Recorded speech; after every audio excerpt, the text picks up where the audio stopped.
kata menjadi antara cabaran yang besar pada waktu ini. Untuk menghadapi cabaran ini, kerajaan memerlukan kerjasama semua pihak, khususnya daripada SKM dan angkasa, dengan memberikan fokus memperkasa pembangunan gerakan koperasi dalam penguasaan rantaian bekalan.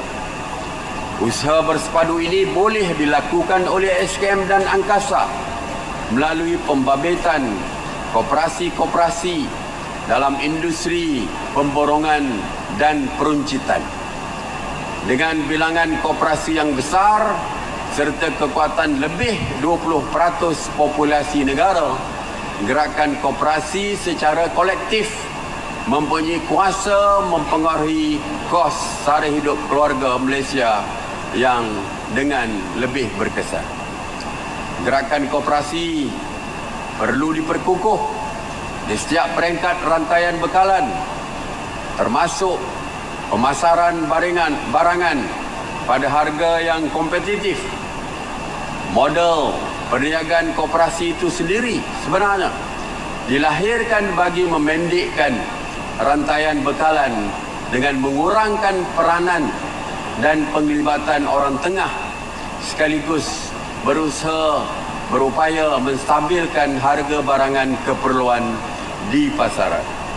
Tuan-tuan dan puan-puan, beberapa hari lepas di muka depan sebuah akhbar di negara kita ada disebut dengan jelas bahawa 90,000 nelayan ditindas oleh orang tengah.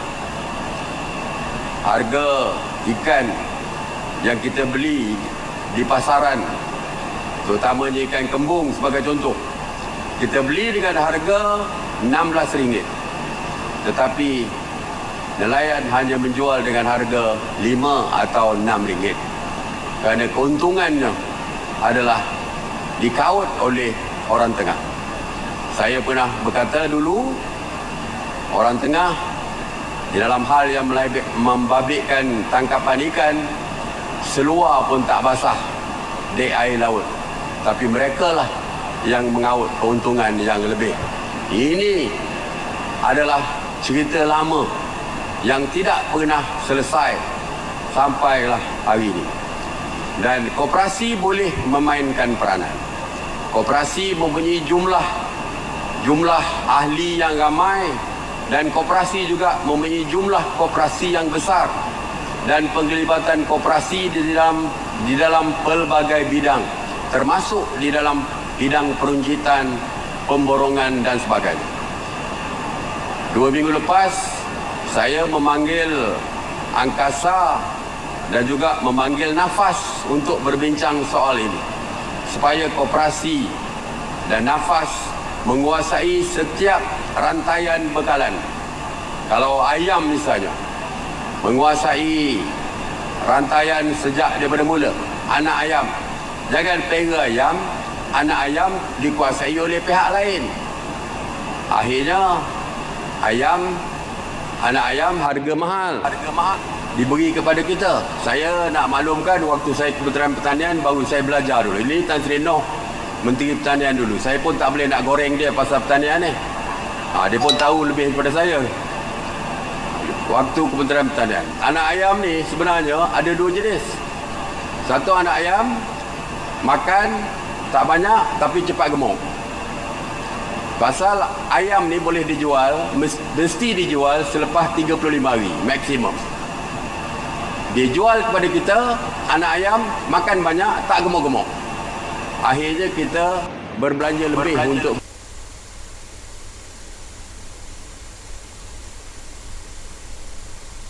kuasai anak ayam.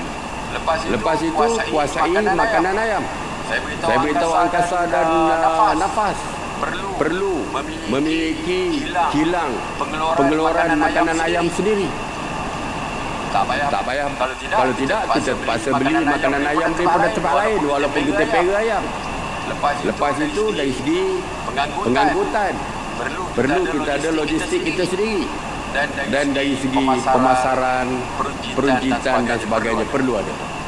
Dan kita dapati semua perkara tersebut ada pada angkasa, pada koperasi, dan ada pada nafas, iaitu pertumbuhan peladang dan sebagainya. Jadi semua infra itu sudah ada pada nafas dan juga pada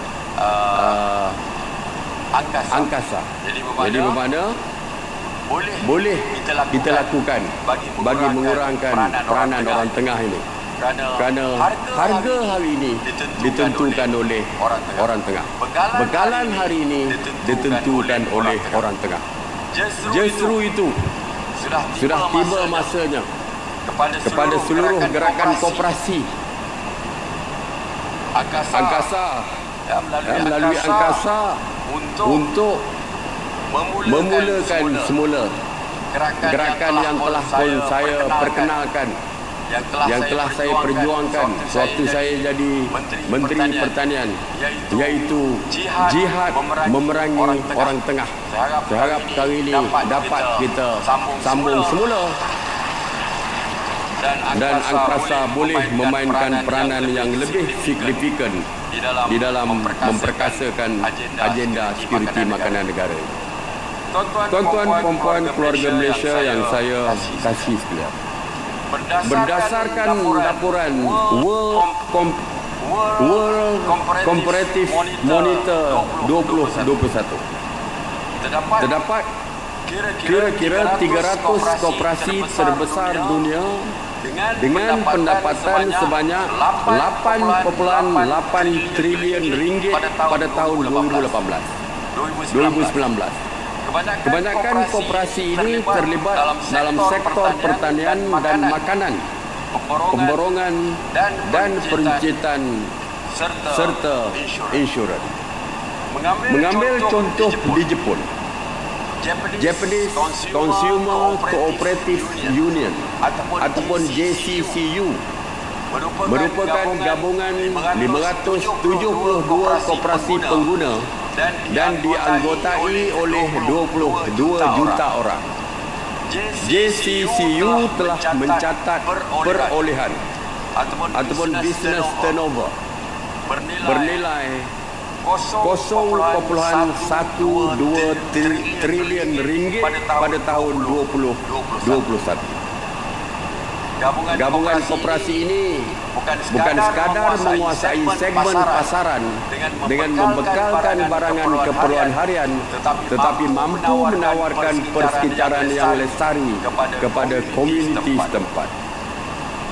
Di United Kingdom pula, Co-op Group UK, ini yang Datuk Seri Noh sebut tadi, Co-op Group UK menguasai pasaran dalam sektor makanan dengan jualan sebanyak 42 bilion ringgit pada tahun 2021.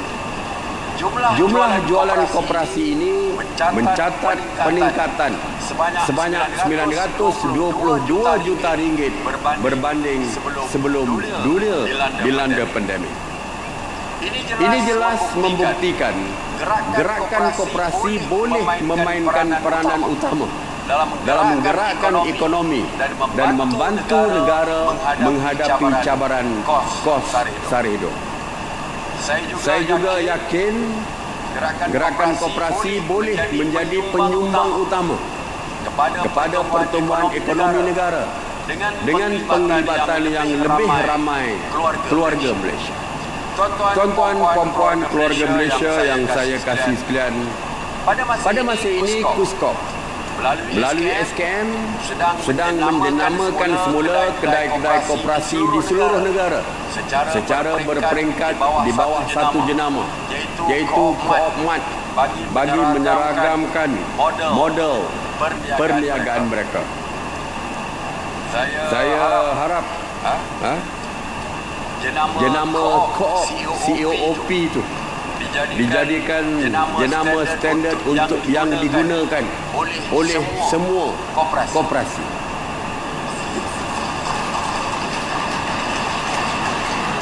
Semua kalau boleh semua ada.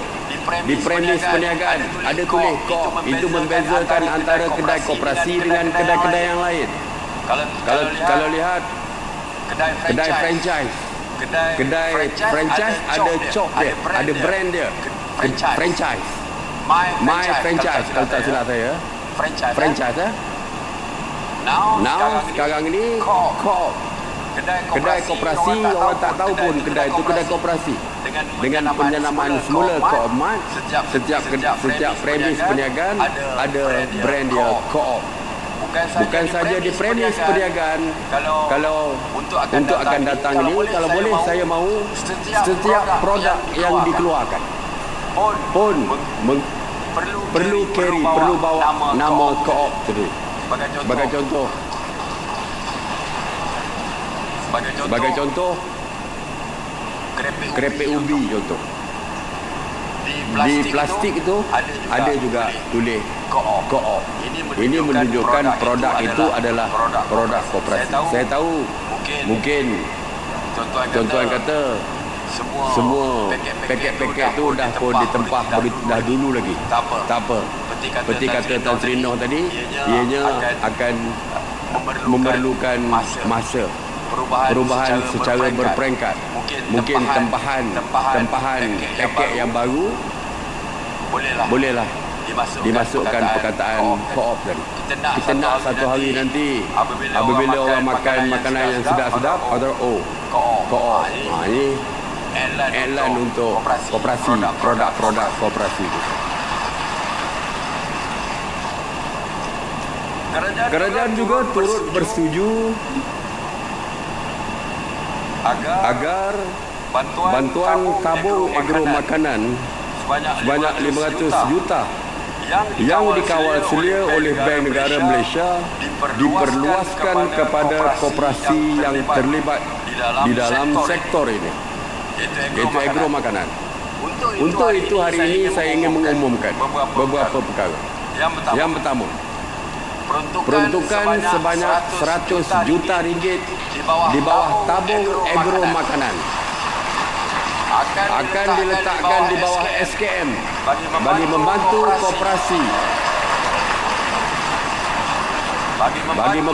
koperasi mengembangkan industri agro makanan, khususnya penternakan ayam. Kerajaan berharap langkah ini akan membantu koperasi meningkatkan pengeluaran makanan, seterusnya mengurangkan masalah kenaikan harga barang yang memberikan impak besar kepada keluarga Malaysia. Yang kedua, kerajaan bersetuju agar koperasi diberikan kota pekerja asing supaya urusan perladangan dapat berjalan dengan lebih lancar. Bukan saja perladangan tetapi apa saja yang berkaitan dengan perniagaan koperasi. Kementerian Sumber Manusia akan memudah cara permohonan koperasi melalui proses secara manual sekiranya terdapat kekangan dengan sistem pengurusan berpusat pekerja asing. Yang ketiga, kerajaan pada dasarnya di dalam mesyuarat yang lepas, dalam mesyuarat kabinet yang lepas, pada dasarnya telah bersetuju dengan penubuhan Koperasi Rakyat BR 2.0 Malaysia Berhad ataupun BR 2.0, sebuah entiti koperasi yang baru ditubuhkan di bawah Akta Koperasi 1993, Akta 502 dan dikawal selia oleh SKM. Dan BR 2.0 ini juga dijangka memainkan peranan lebih besar, iaitu membantu membangunkan sektor koperasi serta perusahaan mikro, kecil dan sederhana PMKS dan seterusnya menyumbang kepada pembangunan ekonomi negara. Penubuhan BR 2.0 turut membolehkan keluarga Malaysia melabur dan memiliki saham dalam koperasi seperti mana Bank Rakyat dengan jangkaan pulangan yang baik. Keempat, peruntukan khusus sejumlah 10 juta ringgit kepada Puskop bagi membiayai penganjuran aktiviti kolaborasi strategik bersama persatuan dan badan bukan kerajaan NGO seperti penganjuran pameran dan expo ini. Seperti yang kita dengar baru-baru ini, kerajaan telah meluluskan pada dasarnya penubuhan bank digital kepada beberapa syarikat dalam dan luar dan juga syarikat Bumi-Putra. Saya sedang berunding, perlu berunding lah. Saya sedang berbincang dengan pihak Kementerian Keuangan dan Bank Negara supaya salah satu syarikat tersebut yang telah pun mendapat kebenaran untuk menubuhkan bank digital itu membuka ataupun mengambil partner mereka, iaitu Angkasa sebagai partner bank digital tersebut. Ini saya harap perkara ini masih dirunding, Dato' Patah. Jangan meraihkan terus selepas saya ucap ni. Belum lagi. Kita tengah runding supaya equity dalam syarikat itu dibuka kepada Angkasa. Ya. InsyaAllah kita akan terus runding supaya akhirnya Angkasa menjadi rakan kongsi kepada syarikat ini, dan Angkasa mempunyai adalah sebahagian daripada bank digital yang kita wujudkan. Tuan-tuan, puan-puan, keluarga Malaysia yang saya kasihi sekalian, bertemakan 100 tahun gerakan koperasi membangun keluarga Malaysia.